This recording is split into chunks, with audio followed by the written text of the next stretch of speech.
你看好可爱。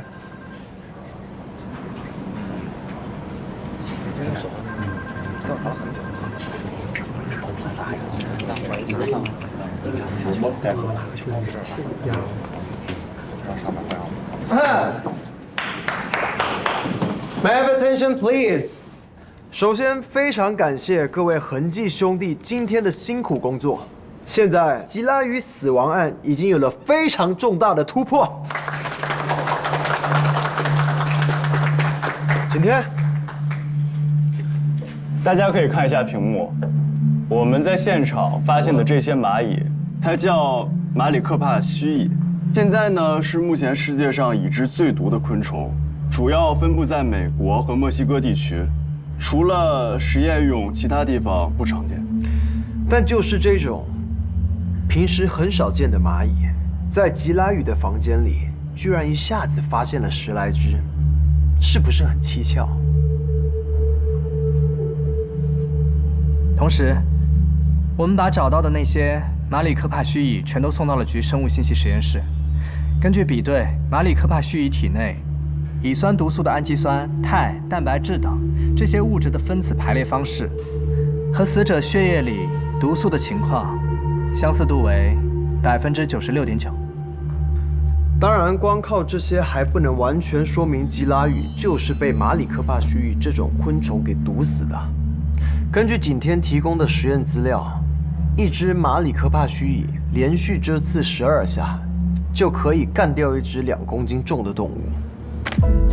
你们没有听错，马里科帕须蚁的可怕之处就在于它可以连续蛰刺。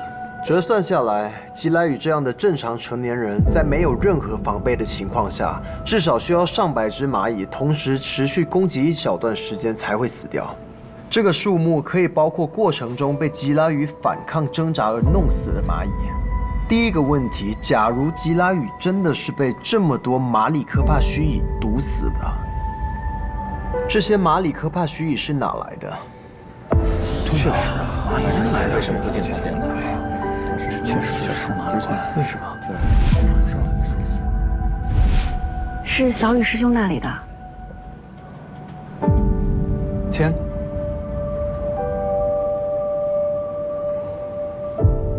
这些蚂蚁应该是吉拉宇先生另外的一位租户，也就是我的师兄刘小雨先生房间里试验用蚂蚁，极有可能吉拉宇先生就是被这些马里克帕须蚁所攻击的。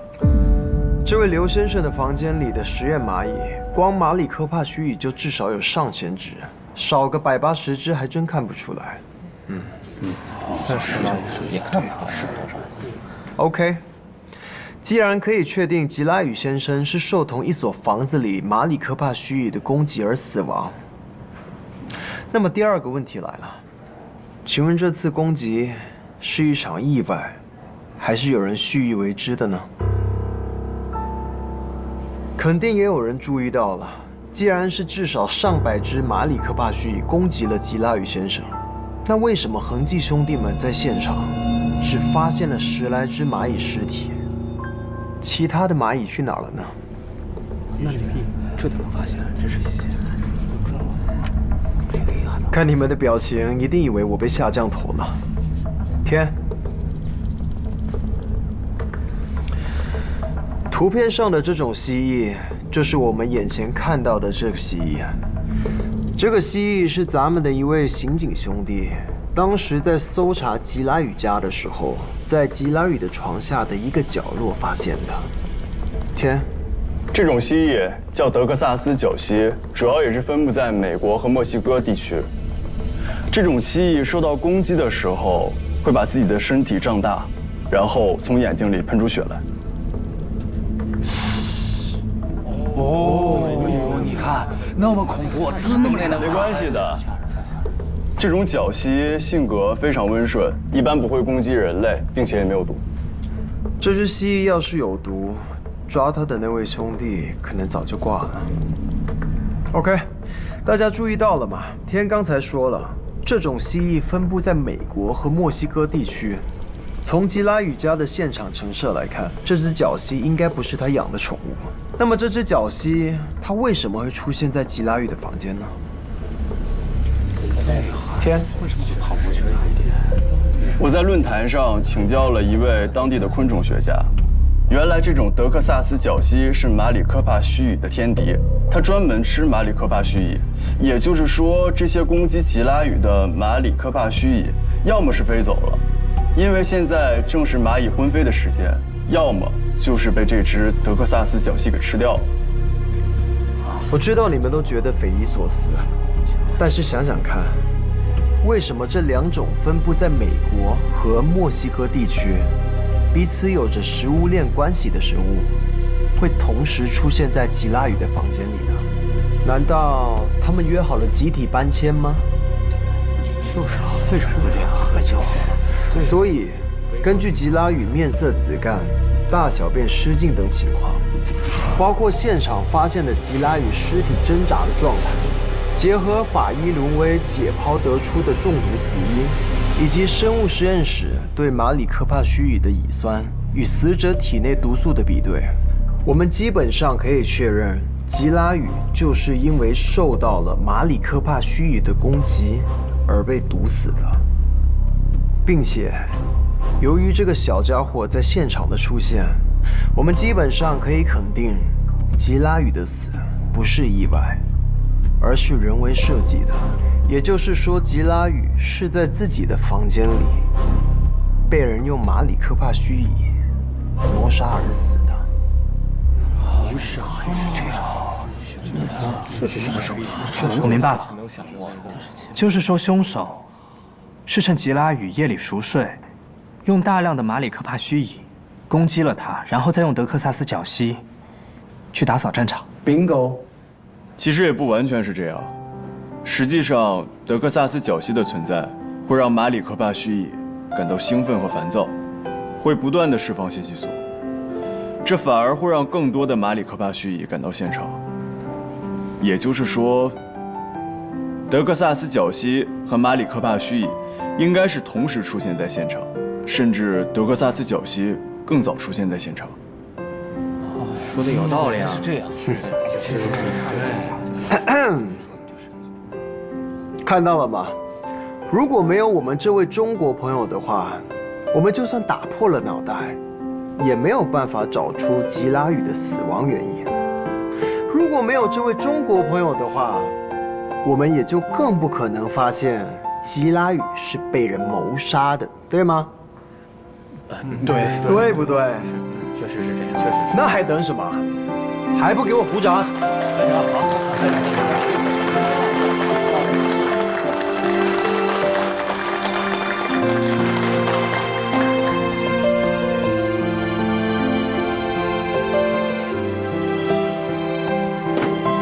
警长，你就那么相信那个景天？不是，你还在怀疑是他杀的人啊？万一呢？无论从作案手段看，还是从作案时间看，这两个中国人都最有可能，可能是天杀的，也可能是流杀的，也可能是合谋。那动机呢？仇杀？还是情杀？见财起意？吉拉宇房间的财物都保存完好，应该不是见财起意。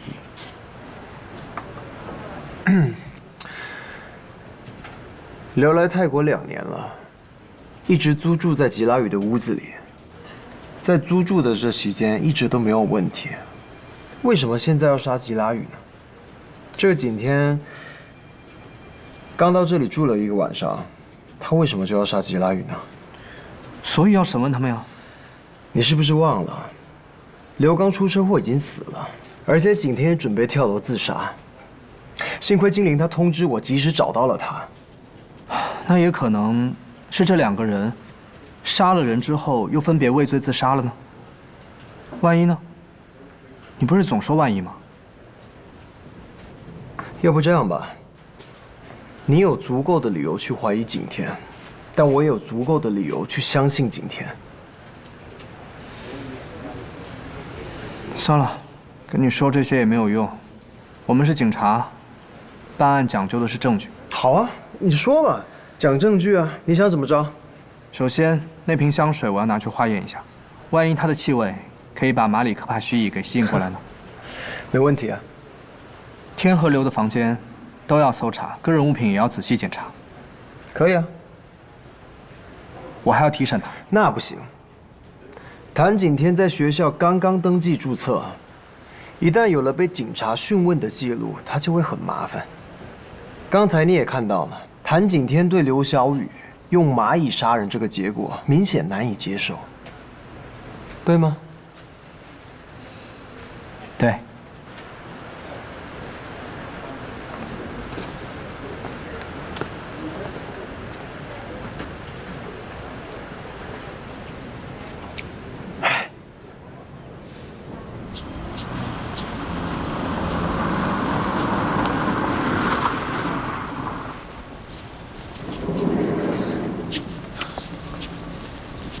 快，快，人ไป。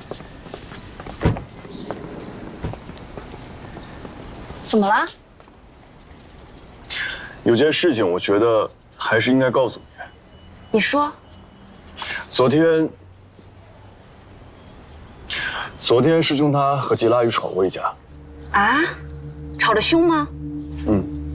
但我觉得师兄不会因为吵过一架就去杀人吧？现在重要的不是你怎么觉得，而是警察怎么觉得，并且你有义务把这个情况告诉警察。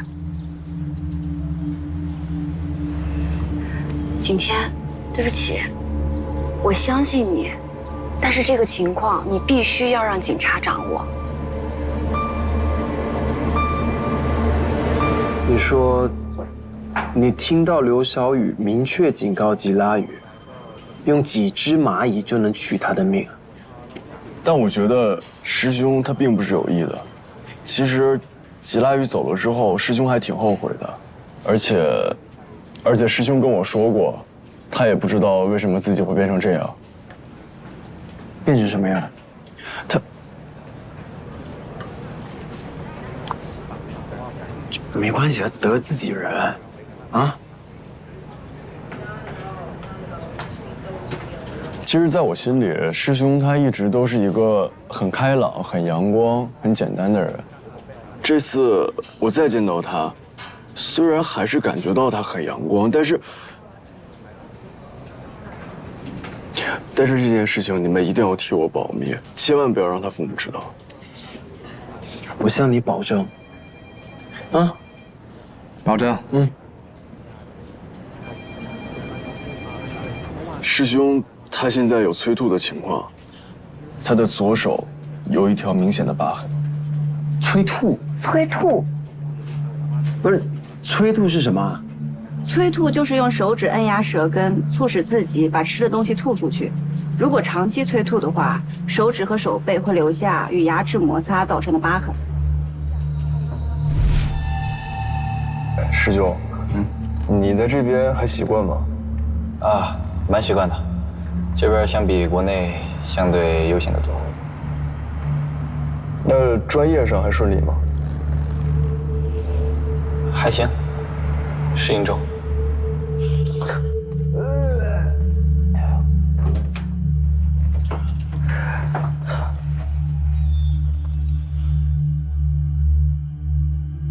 他为什么会这样？他会不会是在减肥啊？是抑郁症的一种表现。而且，他也一直在服用右佐皮克罗。这么严重？难怪我在他的房间看到了很多即时贴。什么意思啊？长期服用右佐比克隆会有健忘的情况。那他以前不这样吗？之前我们在国内的时候接触挺多的，我完全没有感觉到。在我们这个美丽富饶的泰国，反倒是抑郁了，哎，真的是意难平啊。是啊，哎，但我觉得哈，虽然师兄跟吉拉雨吵过一架，但是如果说师兄他是自杀的话，那我还是可以相信的。但如果说他去杀人，那我觉得我很难以想象，他为什么要杀吉拉雨？他有什么作案动机吗？激情杀人。抑郁症的病人是不是什么都干得出来？傲慢与偏见，抑郁症患者都在跟自己做斗争。如果能够随随便便杀人的话，就不会抑郁了。我不喜欢你们以这样的方式来讨论这件事情。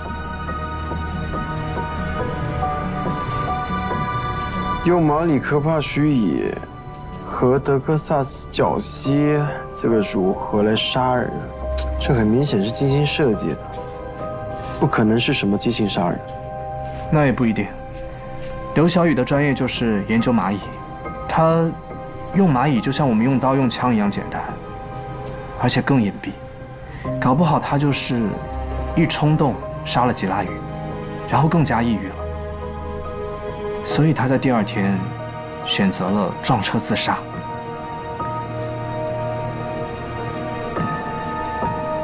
我说错什么了吗？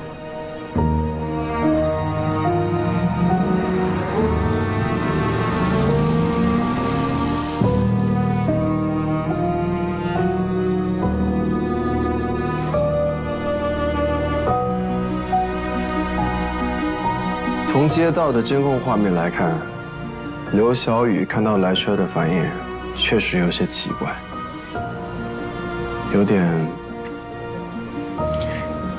从容赴死的味道。这个可以理解。师兄死了之后，我心里也巴不得有辆车可以撞死我。我懂景天的感受，但是这并不意味着师兄就一定是自杀。毕竟这种自杀的方式和庄大运差不多，他怎么会知道什么时间、什么地点会碰到这么一个不靠谱的司机呢？而且还是在我们面前。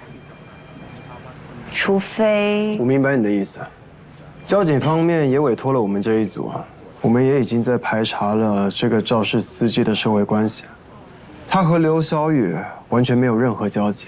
目前交警也确认，这确实是一起普通的交通事故。我没有说师兄是自杀，我刚才说的意思是，我宁愿相信他是自杀，我也无法相信他会因为租房子的事情用蚂蚁去杀害吉拉雨先生。就算刘小雨不是自杀，是意外，也不代表他不会杀吉拉雨。毕竟马里科帕须蚁就是他的，总不会是你用他的蚂蚁杀人吧？如果是我用蚂蚁来杀人的话，那我为什么还要告诉你是用蚂蚁杀的人呢？所以我才说是刘杀的人。你不能因为他已经死了，他不能说话了，就这样随便怀疑他吧？我是警察，这是我的工作，合理推测。我再说一遍，师兄他不会杀人。你说了不算，你说的也不算，但我可以把你抓起来。那只能说明你是一个无聊并且无能的人。不是，你俩能不能都别说了？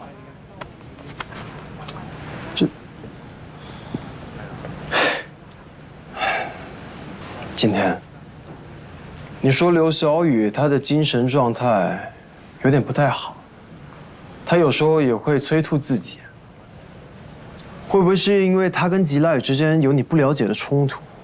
毕竟你也才刚来。我和师兄有聊过一次，他倒是没有和我说他和吉拉雨之间发生过什么，可能更多的是专业上的压力吧。什么意思？师兄，他本来是宋教授的研究生，一直在研究昆虫杆状病毒重组的方向。宋教授死了之后，师兄就继续跟随着唐教授研究这个方向。但我这次来了才发现，师兄从灵翅目转移到了墨翅目。等等，什么魔翅目？这词我怎么没有听过？你应该还有印象吧？唐教授一直非常想让师兄继续陪他研究灵翅目，但师兄一直都很抗拒。哦，我想起来了，就是上一次我们一起吃饭。不好意思，我接个电话。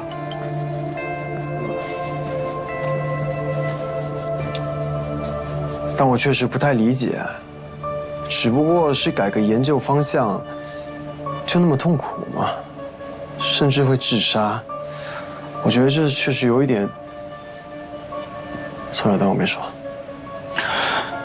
我再跟你说一遍，我从来没有说过师兄会自杀，我一直说的都是师兄他很痛苦。可是，就算他们有心结，之前他们是师兄弟，现在他们是亲导师和亲学生，就不能开诚布公的聊一聊吗？我昨天晚上去找了唐教授，和他说了师兄的情况，所以唐教授才决定今天中午大家一起吃个午饭，然后下午去宋教授的追思会，这样大家可以静下来好好聊一下。可是，警长，哇，刚刚又接到一起失踪人口的报案，失踪者为女性，30岁左右，大概20天前与报案人失去联系。联系恒记兄弟了吗？还没有，要不咱们先过去看看情况，反正地址已经拿到了。你在说什么？我叫你去就去啊！要不还是看完现场再通知他们。废什么话？之前几次报案都兴师动众的，最后又不了了之。他们是不敢对你怎么样，我就惨了。你的意思是，他们欺负你啊？要是欺负到还好了，他们都不理我。可以呀。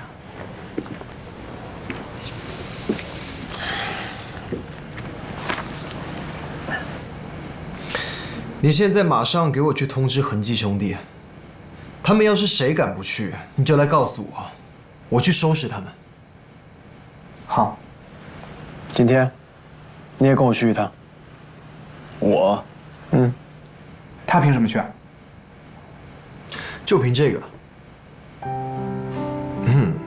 鉴于谭景天先生在乔普拉案和这次吉拉雨案侦破过程中的优秀表现，经我本人郑重推荐，我局特聘请谭景天先生为我局专属昆虫学专家顾问，可随时参与我局刑侦人员现场勘查及其他相关刑侦工作，协助办案。去吧，今天。说好这3个月，24小时都要待在一起。金莲，我在现场找到什么生物信息，第一时间联系你。好，我这就回实验室。走吧。哎，等一下，我想请求你们件事情。师兄的父母今晚会到曼谷，你们能不能暂时先不要盘问他们，包括你们觉得师兄杀人的怀疑？为什么？他们有义务。可以吗？放心吧。谢谢。走吧。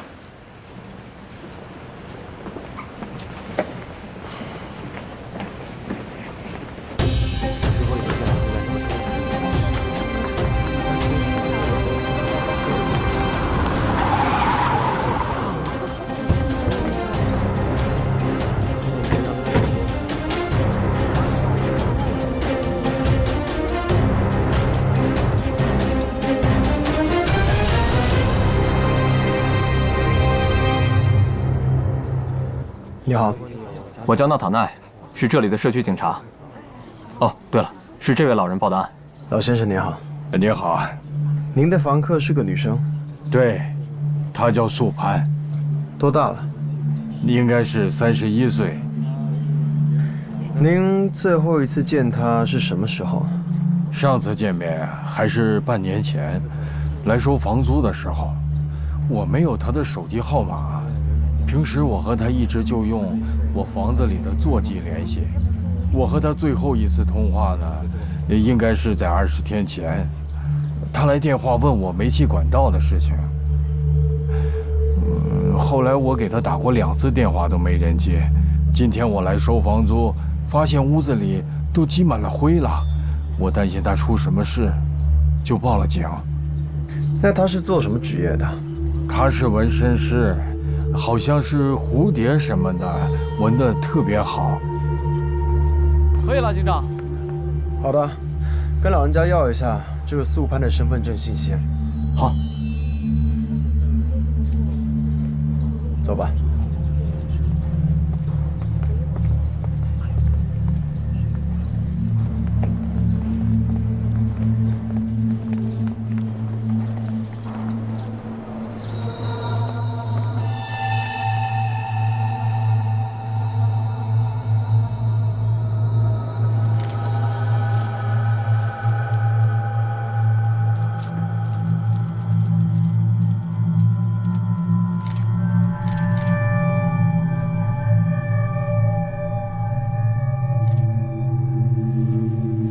这是个爱干净的姑娘。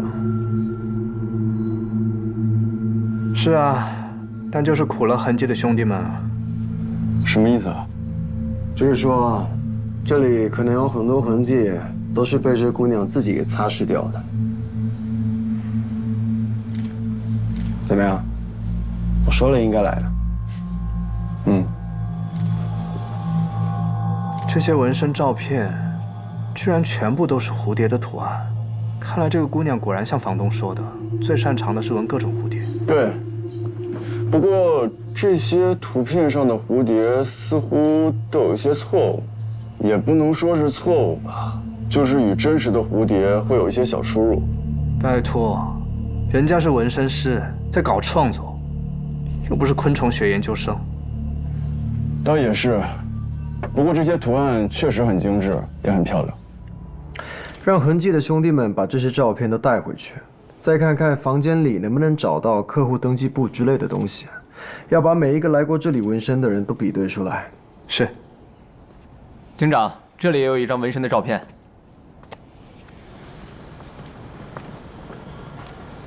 这照片也太丑了，哎，你看我刺的都比他好看。这个纹的确实是不太好看。但还真的只有这个图案上的样子与真实的昆虫是一样的。这是什么蝴蝶？这不是蝴蝶。这不是蝴蝶？对，这是一种蛾子，叫马岛长喙天蛾。那是马岛长喙天蛾有什么特别的吗？在非洲的马达加斯加岛上，有一种植物叫大喙腥风兰，它长着长达20公分左右的花距，就长这样。这个长长的就是它的花距，它的花粉呢就都藏在这个里边。这种蛾子呢只吸食这种植物的花蜜，为它传播花粉，而这种植物的花粉呢也只能由这种蛾子来传播。这个怎么形容呢？就像我们汉语中有一句俗语，叫做“一把钥匙开一把锁”。这种牢固的关系呢，很适合来形容忠贞不渝的爱情。你还真是个宝藏男孩。这个纹身呢，确实是纹得很丑，但它也确实纹了真实的这种蛾子的样子，没有进行2度创作，所以我怀疑这个纹身很有可能不是这位女纹身师纹的，很可能是别人纹着玩的。兄弟，这张照片在哪发现的？警长。就在镜子边上夹着，放在这里。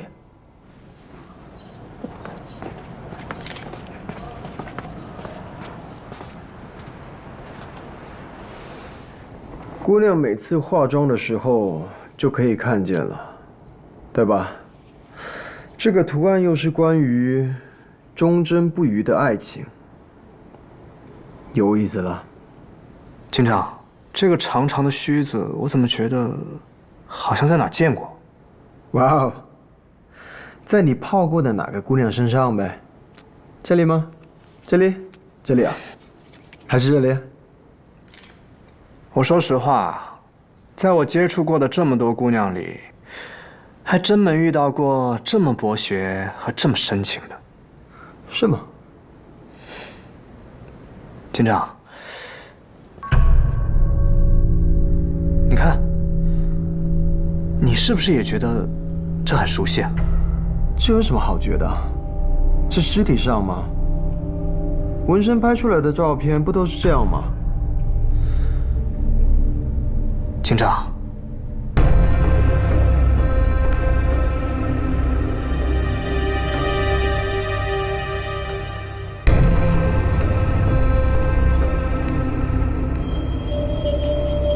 拍下来发给精灵，让他马上和女尸身上的纹身进行比对。看来你也是个宝藏男孩嘛，啊？我本来就是。真的真的。谢谢啊。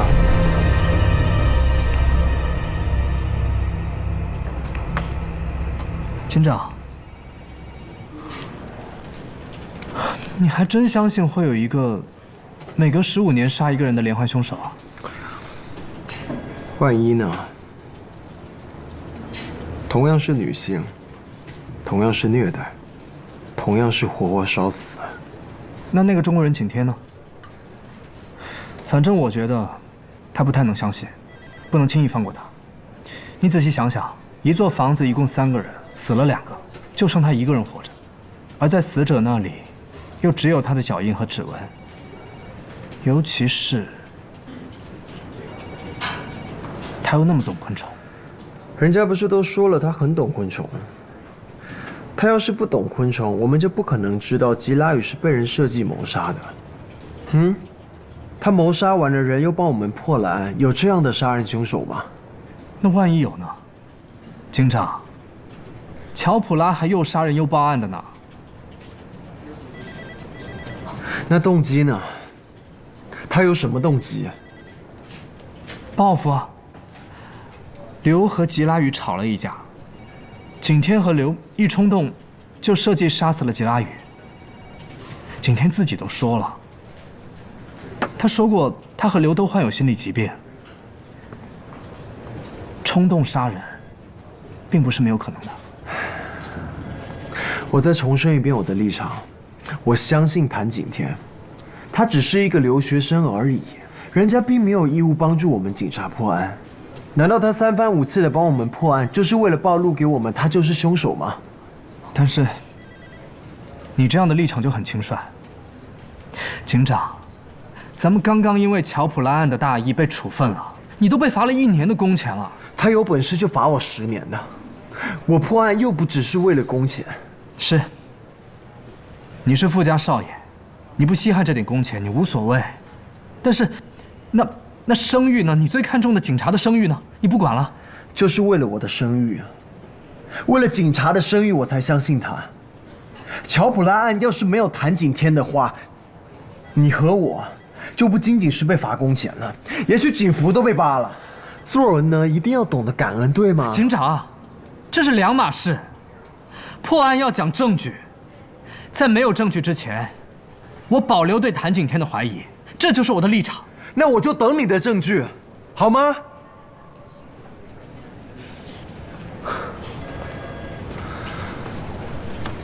不是，你搞错了吧？这活不应该是你干的吗？干活！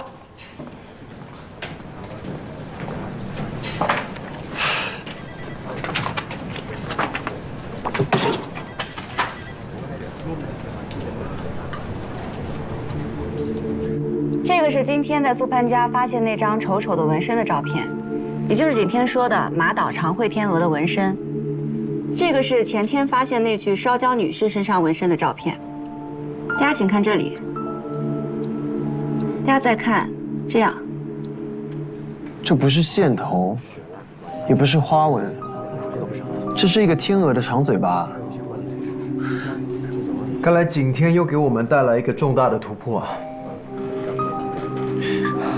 素潘在房间里留下的生物信息，和从烧焦女尸身上提取的生物信息一致。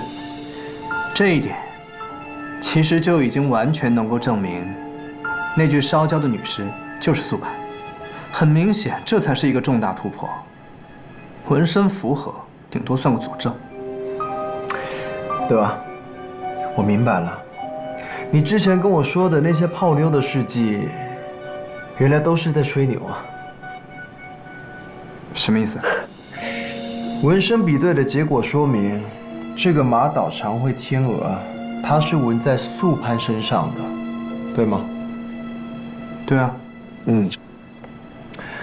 素潘呢是一个优秀的纹身师，手艺娴熟，纹的蝴蝶图案都很漂亮，而这个图案纹的针脚又不好，图案又丑，对吗？对啊，怎么了？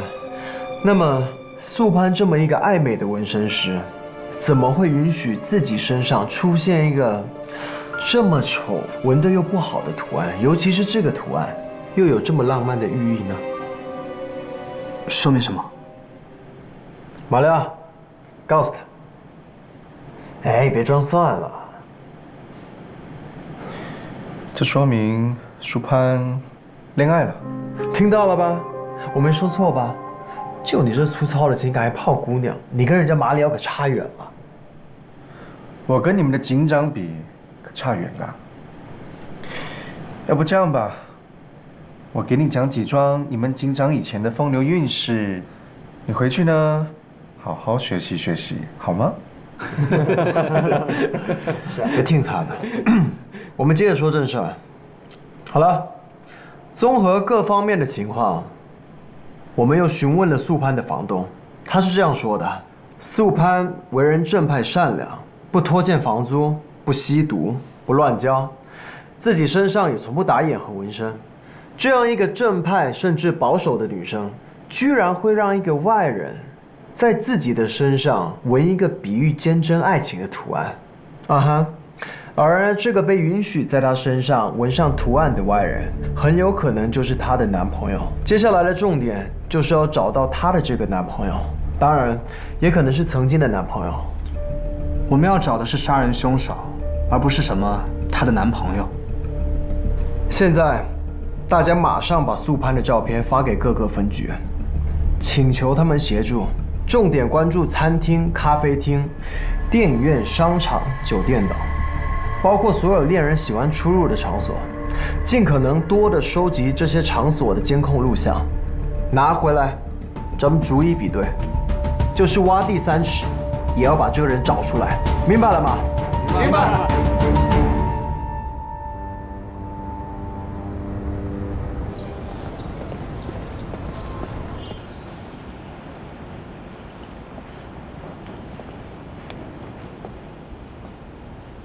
在想什么？我在想刚刚那个女纹身师的案子。干我们这行的，要学会把生活和工作分开。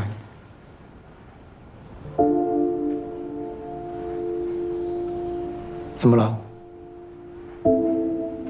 我想起我曾经有一个朋友，他也总对我说这样的话。男朋友？不是，算是哥哥吧。不过他已经死了。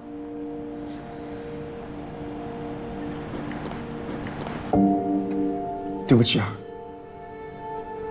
没有，我刚才其实是在想，今天这个案子里，那个马岛长惠天鹅和大惠新风兰，他们的关系多神奇，多美好啊！用来形容坚贞不渝的爱情，简直再合适不过了。自然界真的有太多我们未知的奇妙了。哦，对了，最近我在追一个网文童话故事，是写昆虫之间爱情的，也是非常奇妙。写的专业吗？你们男生关注的点还真跟我们女生不一样啊。明白了。你男朋友也问同样的问题。他说写的非常专业，重点是写的真的很美，说的是2只圣甲虫之间的故事，叫《田野上的圣甲虫》，5星好评，强力推荐。就是已经停更1年多了，我留言催更了很多次，但是，这是你今天第几杯啊？咖啡吗？不记得了。你每天吃住都在这里，天天还喝那么多咖啡，所以应该把生活和工作分开，那个应该是你吧？有些道理。你今天不是要去你朋友的追思会吗？你现在可以走了。真的假的？那我可就真走了。走吧，我今天晚上要给自己放个假。这就对嘛，我走啦，拜拜。拜。